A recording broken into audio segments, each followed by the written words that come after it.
ಇದು ಹೊಂಡ ರೀ, ನಮ್ಮ ಚಂದಲಿಂಗನ ಹೊಂಡ. ಏನಣ್ಣ, ಯಾವ ಊರು? ಗದಗ. ನಿಮ್ಮ ಮನೆ ದೇವ್ರ ಚಂದಲಿಂಗ ಗದಗ ನೋಡ್ರಿ. ಗದಗಿಂದ ಬಂದಾರ್ರಿ. ಏನ್ ನಿಮ್ಮ ಹೆಸರು? ಏನ್ರಿ? ಶಿವು. ನಿಮ್ಮ ಹೆಸರು? ಪ್ರಶಾಂತ್. ಶಿವು ಗದಗಿಂದ ಬಂದಾರಿ. ನಿಮ್ಮ ಎಲ್ಲರೂ ಮನೆ ದೇವರು ಚಂದಲಿಂಗ. ಏನ್ ಇದು ಬಸ್ ಬಡಿಕೆ ಬಂದಿರಿ ಏನ ಬೈಕ್ ತಗೊಂಬಂದಿರಿ? ಎಷ್ಟ್ ಮಂದಿ ಬಂದಿರಿ? ಇಬ್ರ ಗಾಡಿ ಬರ್ತೇನ್ರಿ. ನೋಡ್ರಿ ಬಹಳ ಖುಷಿ ಆಯ್ತು. 7 ಕೋಟಿಗೆ ನಾ ದರ್ಶನ ಮಾಡ್ಕೊಂಡು ಇವತ್ತು ಅಮಾಸಿಗೆ ಬಂದಾರೆ. ಅಜ್ಜಾರ ಯಾವ್ರಿ ಅಜ್ಜಾರ?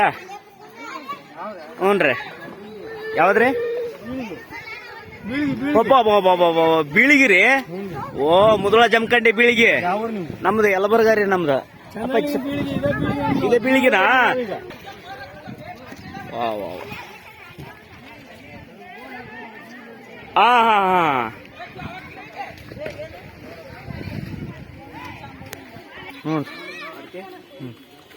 ನೋಡ್ರಿ, ಅಲ್ಲಿನೂ ಸ್ನಾನ ಮಾಡಿ ಬಂದಿವಿ. ಇಲ್ಲಿನೂ ಹೊಂಡದಾಗ ಸ್ನಾನ ಮಾಡ್ಬೇಕ್ರಿ. ಯಾಕಂದ್ರ ಇಲ್ಲಿ ಹೊಂಡದ ಒಳಗ ಸ್ನಾನ ಮಾಡಿ ಇದು ಮಾಡ್ಬೇಕ್ರಿ. ಅದಕ್ಕೆ ಆರಿ ಮೇಲೆ ಸ್ವಲ್ಪ ರೋಡ್ ಬಂದ ಮೇಲೆ ಕಟ್ ಮಾಡಿ.